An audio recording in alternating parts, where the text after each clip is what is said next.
Hello friends, welcome back Sukumar's kitchen. আজ বানাবো lemon rice, তবে তার মধ্যে থাকবে একটু চিংড়ি মাছ।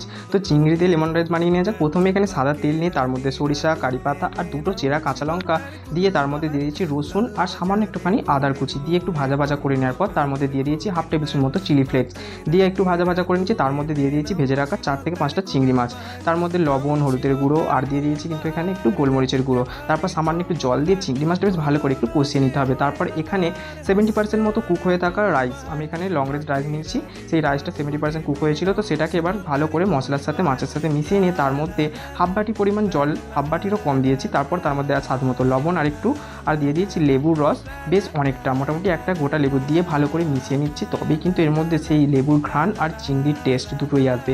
তারপর ওপর থেকে ধনেপাতা আর কাঁচা লঙ্কা দিয়ে ঢাকা দিয়ে স্টিমে রাখতে হবে 10 মিনিট। এই দুর্দান্ত স্বাদের এই লেমন রাইস চিংড়ি মাছ দিয়ে খেতে কিন্তু অপূর্ব। যদি এই রেসিপি ভালো লেগে থাকে অবশ্যই like, comment, share and subscribe করতে ভুলবেন না।